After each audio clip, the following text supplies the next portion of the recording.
Bonjour à toutes et tous, on m'appelle Steven, j'espère que vous allez tous très bien. Nous allons parler du studio maudit. Je ne parle pas de Warner ici, eux ils cherchent. Je parle de Sony tout simplement, voilà, qui a annoncé 3 reports de films Spider-Verse, mais aussi une très bonne nouvelle. On va commencer par la très bonne nouvelle, mais les reports je voulais vous en parler parce que le but de cette chaîne c'est quand même de vous tenir au courant de l'actualité, et ça fait partie de l'actualité.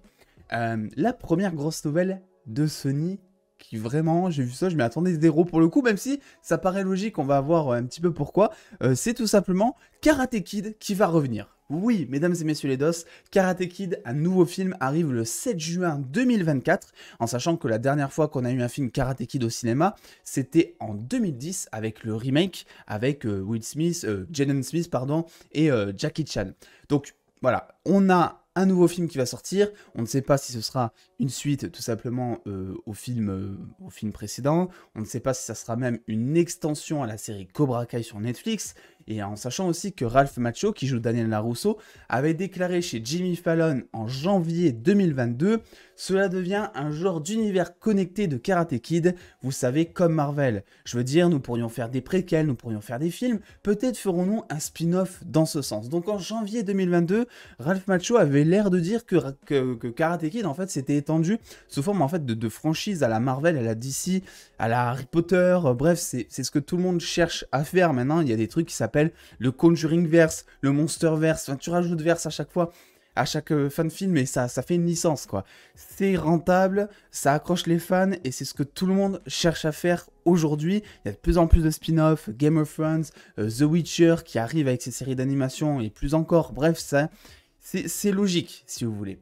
Du coup, on ne connaît pas grand-chose, évidemment, de l'intrigue. On sait juste que ça sort en juin 2024. Est-ce que les précédents acteurs seront de retour? Est-ce qu'il s'agira d'une toute nouvelle histoire, comme ça avait été le cas avec Jaden Smith notamment? On ne sait pas, mais comptez sur moi pour vous tenir au courant, parce que ce projet me hype énormément. Oui, et d'ailleurs, ça paraît très logique, en fait, que ce soit Cobra Kai qui revienne un peu au devant de la scène, sous une forme différente, mais avec ces personnages en tout cas, mais sur grand écran cette fois, puisque rappelez-vous, Sony et Netflix ont un deal à plusieurs millions de dollars, on en a déjà parlé, un deal qui notamment met en exclusivité les films Sony sur leur plateforme jusqu'en 2026, je crois, qui périme ce deal. Et donc, une fois que le film sort au cinéma, il arrive exclusivement sur Netflix pendant un an. Donc, un petit peu une aubaine pour la plateforme au N rouge, n'est-ce pas, j'ai envie de dire. Passons maintenant, du coup, à Sony, parce que moi, j'appelle ça un peu un studio maudit. Des fois, ils cherchent pas, des fois, c'est pas de chance. Enfin bref, c'est Sony. Hein, on les adore dans le sens où on va quasiment regarder beaucoup de leurs films, hein, on va pas se le cacher, parce que ils savent pointer du doigt ce qui va plaire aux fans, tu vois. Ils jouent avec nos nerfs, et forcément, bah, nous on y va comme des couillons, même j'ai envie de dire. Hein. On se rappelle des Venom, notamment, certains citeront No Way Home, ou, voilà, ou même Morbus, j'ai envie de dire Morbus qui avait été repoussé 7 fois. Il aurait mieux fait d'être repoussé encore, j'ai envie de dire. Bref, nous allons parler de ces reports, puisque, eh bien, Sony hier a annoncé 3 films qui étaient reportés. Vous allez voir que c'est assez intéressant, puisque Kraven le Chasseur, qui était prévu normalement pour le 13 janvier 2023, sortira finalement le 6 octobre 2023, donc il est vraiment décalé du début à la fin de l'année. C'est un truc qui est assez logique, parce que j'y ai pensé en plus il y a 3 jours, je me suis dit, mais attends, on est en septembre, le tournage de Kraven il est toujours pas terminé, et sans sortir en janvier, qu'est-ce qui se passe parce que beaucoup attendaient à ce que, est-ce que déjà il y a des teasers ou des trailers qui sortent, ou des affiches, ou voilà, que le marketing commence un petit peu à se mettre en place d'ici peu, et du coup je me posais la question, et en fait bah, c'était sûr en fait que le film allait être reporté. Alors on sait pas vraiment pourquoi, pour le coup, il n'y a pas eu l'air d'avoir de questions de Covid, je sais pas ce qui s'est passé, hein. Pour être honnête, peut-être qu'on aura des infos plus tard. Je pense que c'est juste peut-être une question de plage horaire, ou c'est possible aussi qu'ils aient pris un retard sur le tournage, hein.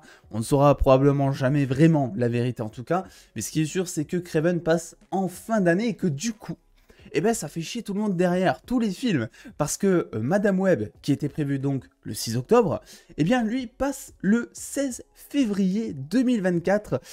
Voilà, donc ça commence un petit peu à tout décaler à la Marvel, hein, vu que c'est censé être un univers connecté. Ça peut aussi potentiellement dire que Kraven et Madame Web sont connectés entre eux, parce que sinon, ils n'auraient pas bougé Madame Web, et ils auraient mis Kraven, je sais pas, bah, à la place de... Voilà, ils auraient mis Craven le 16 février 2024, disons, et Madame Web, il l'aurait gardé pour le 6 octobre 2023.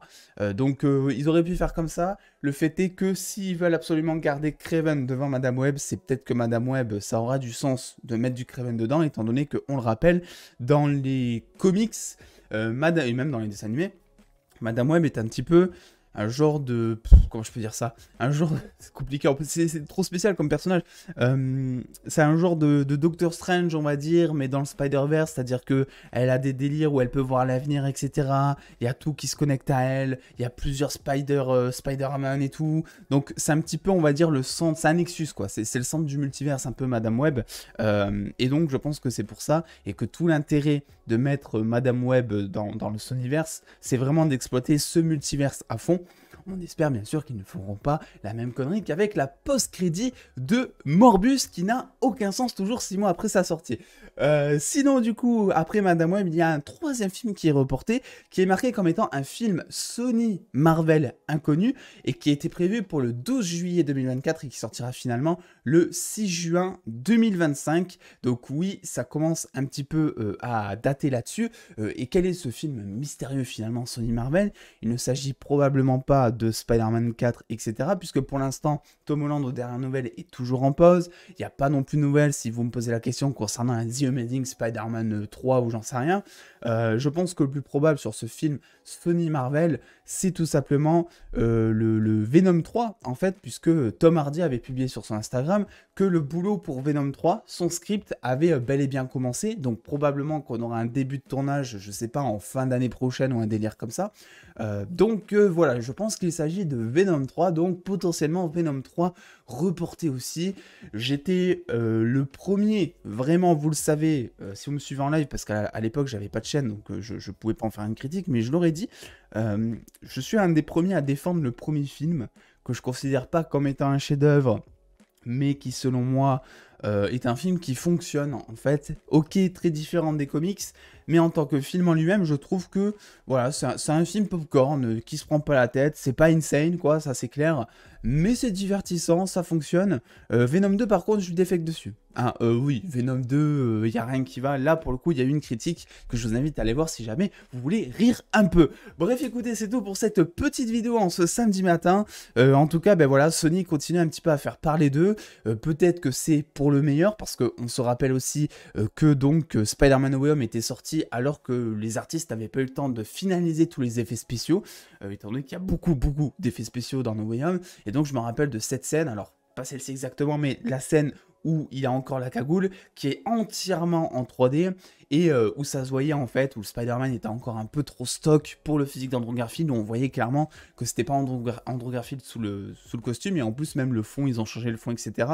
Et il me semble que le film était sorti donc en salle en décembre 2021, c'est ça, oui c'est ça, et qu'ils ont finalisé les effets spéciaux jusqu'à début février 2022. C'est aberrant de te dire qu'il y a des artistes VFX qui ont bossé sur un film sur les effets spéciaux, même après sa sortie. Moi, je trouve ça ouf. Donc, peut-être qu'aussi ces reports, c'est là où je vous disais, c'est une bonne nouvelle, dans le sens où ils auront plus de temps potentiellement pour la post-production. Madame Web a commencé son tournage, Craven est en plein tournage, Venom 3 est en préparation, donc pour l'instant, c'est pas si inquiétant. Bref, écoutez, trop de blabla. N'hésitez pas à mettre le pouce bleu si cette vidéo vous a plu, abonnement, commentaire, tout ça, vous connaissez. Et puis en attendant, les dos, prenez soin de vous, faites-vous bien kiffer. Des bisous les dos.